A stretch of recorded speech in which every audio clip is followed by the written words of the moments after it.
लड़की ने अपने छोटे भाई का हाथ कसकर पकड़ा और फिर तहखाने के बीच की ओर बढ़ी, लेकिन अगले ही पल वह अचानक तहखाने में पहुंची और उसके पास खड़ा भाई कहीं नजर नहीं आया। हालांकि वह पहले कभी यहाँ नहीं आई थी, फिर भी उसे एक अजीब सी जानी पहचानी भावना हो रही थी। लेकिन वह नहीं जानती थी कि कभी पहले भी वह यहाँ एक डरावने सपने में फंसी रह चुकी है। जूली सावधानी से तहखाने के अंदर की ओर बढ़ी, लेकिन अगले ही पल चारों तरफ से चीखने की आवाज आने लगी। उसने देखा कि वह खुद लोहे की जंजीरों से दीवार पर बंधी हुई है, मगर यह दृश्य तुरंत ही गायब हो गया और चारों ओर फिर से सन्नाटा छा गया। जूली अभी सांस भी नहीं ले पाई थी कि पास में तेज बातचीत की आवाज गूंजने लगी।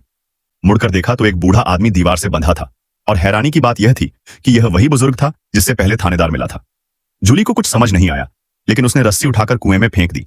उसे पता नहीं था कि इसी काम से उसने उस समय कुएं में फंसे थानेदार की जान बचाई। तभी बुजुर्ग ने अचानक जूली से कहा कि वह यहां से चली जाए, क्योंकि यह जगह सुरक्षित नहीं है। जूली के मन में कई सवाल थे, लेकिन पलटकर देखा तो बुजुर्ग वहां से गायब हो चुका था। इसलिए वह तहखाने से निकलने की ओर बढ़ी, लेकिन रास्ता उसे एक अजीब सी गुफा में ले गया, जहां चारों तरफ से राक्षसों की गुर्राहट की आवाज आ रही थी। ये उनकी सोने की जगह लग रही थी। अगर अंधेरा होने तक वह यहां से बाहर नहीं निकल पाती तो राक्षस उसे जरूर खा जाते। जूली लगभग टूटने ही वाली थी कि अचानक वह असलियत की दुनिया में लौट आई।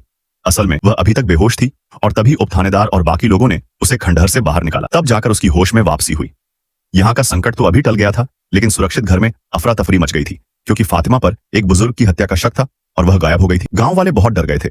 अब उन्हें न सिर्फ रात के राक्षसों से बल्कि दिन में इंसानों के हाथों मारे जाने से भी डर लगने लगा था। लेकिन उन्हें यह नहीं पता था कि फातिमा को एलिस ने छुपा रखा है, क्योंकि वह मानता था कि उसकी पत्नी ऐसा नहीं कर सकती और यह सब राक्षसों की करतूत है। थानेदार को जब यह पता चला तो वह काफी गुस्सा हुआ। उसने फातिमा को वापस लाकर पूछताछ करने का फैसला किया। लेकिन जब लोग इस बारे में बहस कर रहे थे, पास में रखे कैमरे ने अपने आप एक तस्वीर खींच ली। जैक ने उसे उठाकर देखा और तस्वीर देखकर चौंक गया।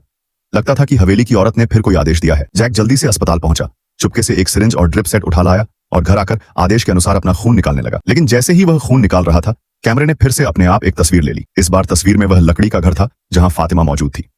जैक तुरंत वहां पहुंचा और वाकई फातिमा को पाया। तभी थानेदार भी वहां पहुंचने लगा, लेकिन जब वे लकड़ी के घर पहुंचे तो फातिमा गायब थी। अब अंधेरा होने में ज्यादा वक्त नहीं था। अगर रात होने तक फातिमा बाहर रही तो राक्षस उसे जरूर खा डालेंगे। उन्हें यह नहीं पता था कि फातिमा को जैक अपने साथ ले गया है। दोनों एक गुप्त जगह पहुंचे जहां जैक ने झूठ कहा कि एलिस अंदर उसका इंतजार कर रहा है। फातिमा को थोड़ी शंका हुई, लेकिन वह फिर भी उसके साथ अंदर चली गई।